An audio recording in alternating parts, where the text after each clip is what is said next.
आश्विन माह के पूर्णिमा से लेकर कार्तिक पूर्णिमा तक यह कार्तिक स्नान किया जाता है। ऐसा माना जाता है कि भगवान विष्णु ने वेदों को पुनर्स्थापित करने के लिए मत्स्य रूप लिया था, इसलिए कार्तिक स्नान करना बेहद शुभ माना जाता है। कार्तिक स्नान और कार्तिक का महीना भगवान विष्णु जी को समर्पित है। इसमें भगवान विष्णु, माता लक्ष्मी, तुलसी जी की पूजा करने से आपकी इच्छाएं पूरी होती है और यह महीना बेहद ही शुभ माना जाता है। ऐसा माना जाता है कि जो भी कार्तिक महीने में पूरे महीने भर पवित्र नदियों, सरोवर, तालाबों में स्नान करते हैं, उन्हें धरती लोक में रहते हुए भी भगवान श्री विष्णु की कृपा प्राप्त होती है और वह व्यक्ति पूरे जीवन भर समस्त सुखों को भोगता है। तो आपको कार्तिक स्नान आखिर कैसे करना है, ये मैं आपको बताने वाली हूँ। कार्तिक स्नान आप तारों की छांव में ही करें, मतलब सूर्य निकलने से पहले ब्रह्म मुहूर्त में ही कार्तिक स्नान करना शुभ माना जाता है। जो भी कार्तिक माह में उपवास रखते हैं, उनको सूर्यास्त के बाद ही, जब आकाश मंडल में तारे दिखाई देते हैं, उनके बाद ही भोजन करना चाहिए। और आपको स्नान तारे के रहते ही करना चाहिए, क्योंकि जब तारे चले जाते हैं उसके बाद आप स्नान करेंगे, उसका कोई भी महत्व नहीं रह जाता।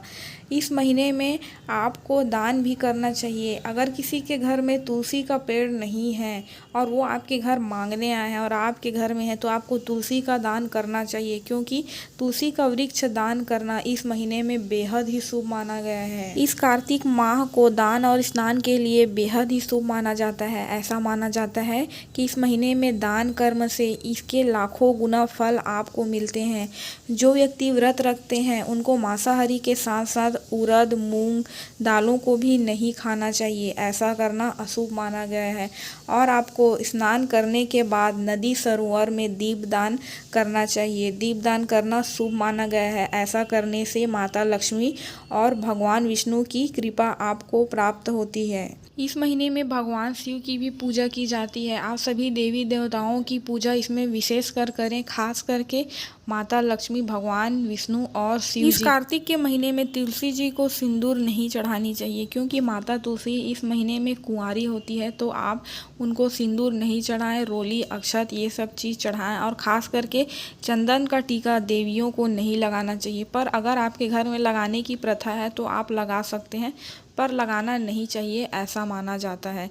इस महीने में दीप दान करने से 1000 गुना नहाने का जो फल मिलता है ना, वो आपको एक ही बार में मिल जाता है। इस कार्तिक के महीने में कार्तिक पूर्णिमा के दिन देव दिवाली मनाया जाता है। इस दिन आपको 11, 21, 51 या 108 आटे का दिया या फिर घर में मिट्टी का दिया जलाना चाहिए। माता तुलसी की पूजा करते वक्त ध्यान रखना चाहिए कि तुलसी के वृक्ष के जो जड़ है वहाँ पर आपको सिंदूर नहीं लगाना चाहिए, क्योंकि कहा जाता है कि तुलसी के जड़ में ही भगवान विष्णु का वास होता है और इन दिनों में माता तुलसी कुंवारी रहती है, तो आपको सिंदूर नहीं लगाना है।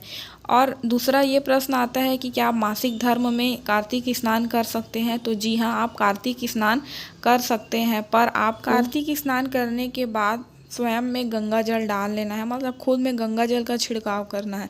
अगली बात यह है कि आपके घर के आसपास नदी, सरोवर, तालाब नहीं है, तो आपको घर पर ही स्नान कर लेना है।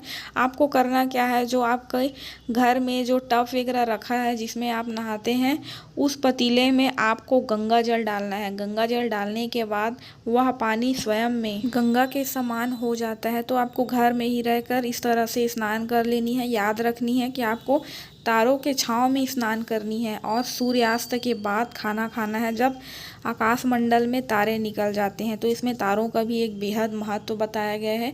अब अगली बात यह है कि जब आप गंगा में जल अर्पित करते हैं तो आपको पहले किसको जल अर्पित करना है? तो सबसे पहले आपको सूर्य देव को जल अर्पित करना है, उसके बाद आपको तुलसी में जल डालना है। करवा चौथ आ रहा है, तो मैंने करवा चौथ के लिए भी प्रॉपर वीडियो डालकर अपनी चैनल में डाली है, जिसमें बताया है कि आपको कौन सी 5 गलती नहीं करनी चाहिए। तो आप उस वीडियो को अवश्य देखिए। और अगर आपको मेरी वीडियो और मेहनत अच्छी लगती है तो मेरे चैनल को सब्सक्राइब करके शेयर ज़रूर कर दीजिए। धन्यवाद। आप सभी को कार्तिक माह की हार्दिक शुभकामनाएं।